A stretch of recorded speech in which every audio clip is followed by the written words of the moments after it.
That's how you get to the $15,000, $20,000, $25,000 when they're an adult. Because guess what? And this is why this is so important. For exactly the reason you're saying, it is not really possible for the legislature to fund it at the full amount now. You need to be able to set the money aside to allow for it to invest. In the same way that's what parents do, because they don't have the money to meet their kids' needs when they're older. So they set the money aside early and allow for the power of investment, the power of that growth. It would be less than 0.5% of the overall budget that we're asking legislatures to reserve and set aside. That would generate for 47% of newborns upwards of $20,000 to $30,000 for them when they're adults. 1/2 to 1% of the budget. So I can tell you it is possible. We are not, I will also point out, we're doing this pilot project this year because of the budget challenges. We're doing this pilot project to show the legislature the impact it can have. So we're asking as a part of the pilot project that a certain amount of money be set aside for certain beneficiaries to show that impact.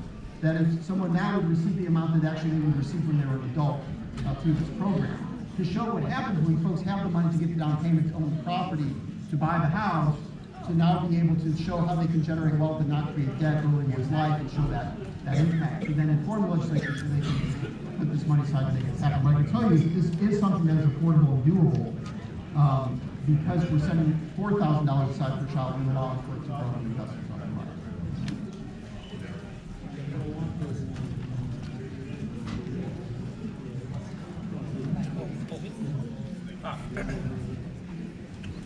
Brother Treasurer, your good lawsuits will slow the new Confederate government down until they can get in front of their new Supreme Court.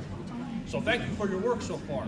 But moving forward into this escalating civil war, what is your financial plan as treasurer to defend us not only against those ultimate funding cuts, but also the tariffs that the new Confederacy has imposed on our two major trading partners as Washington, Canada, and China as a Pacific Rim economy?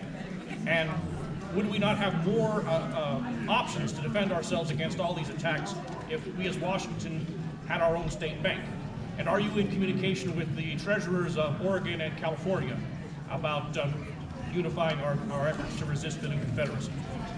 Well, look, I guess I reject the presentation in which you're describing our federalist government. But what I will say is this, but what is important, and I did an op-ed, I wrote an article in the Seattle Times and Sunday Seattle Times on the issue of the importance of state sovereignty as it relates to having sufficient reserves in the state. Let me talk about what reserves are.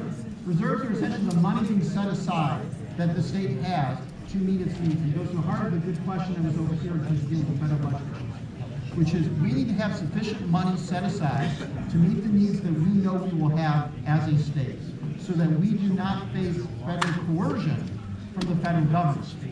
And so, again, there is no more effective tool the federal government has in trying to force a state to do something that the state has certain constitutional rights under the 10th Amendment of the Constitution. We have these protections where under the 10th Amendment of the Constitution, all these policy decisions are not up to the president. They are up to individual states to make this determination. Now, look, there were a lot of folks who liked state rights before, right? We used to do that a lot. Suddenly, it's like, what? I never heard that term before.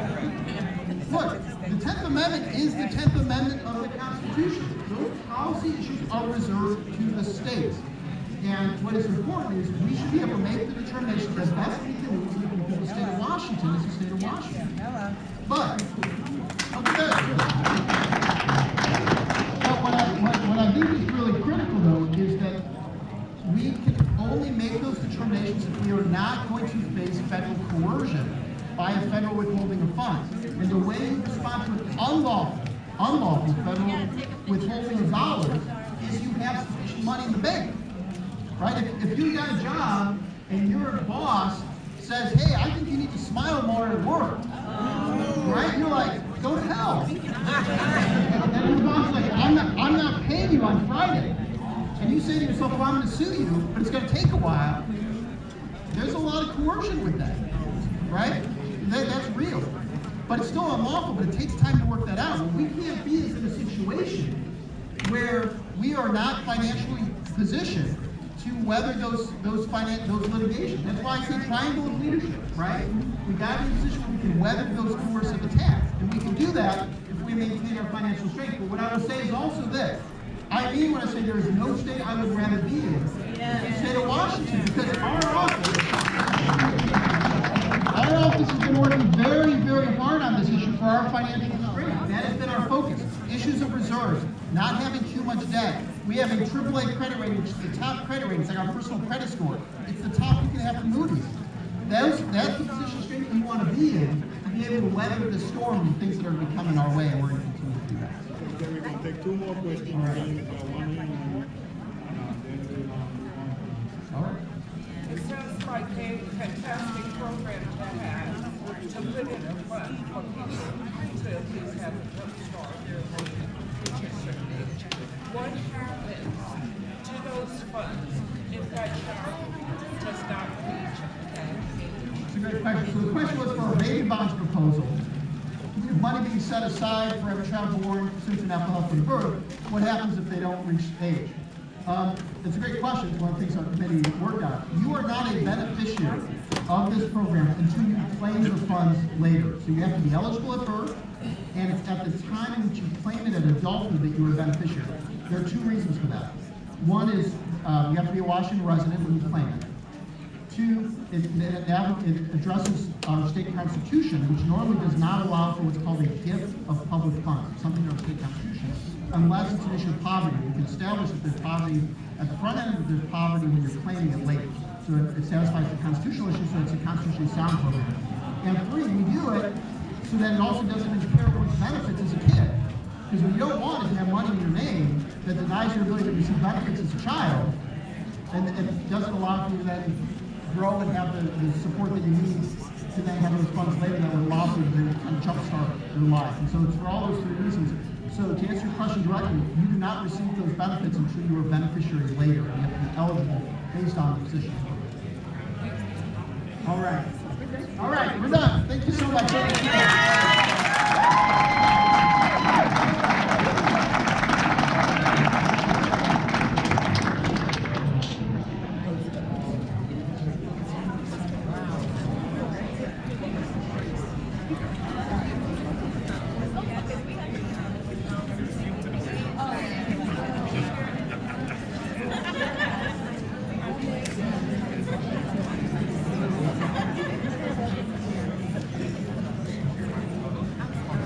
Okay, we're going to move on to our agenda.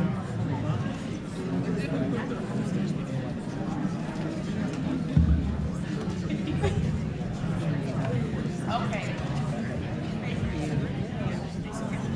If everyone wants to stand up for a second, just for a moment, right?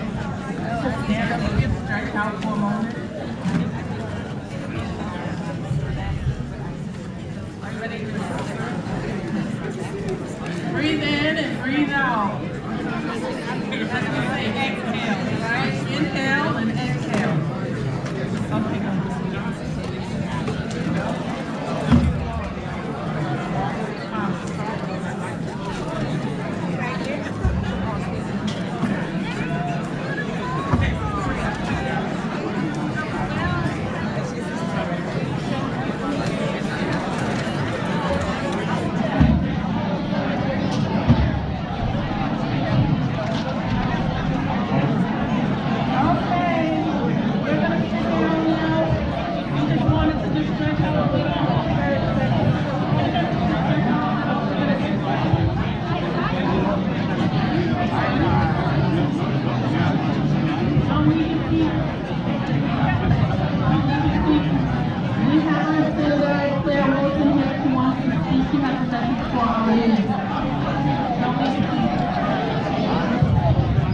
Can I get your attention, please?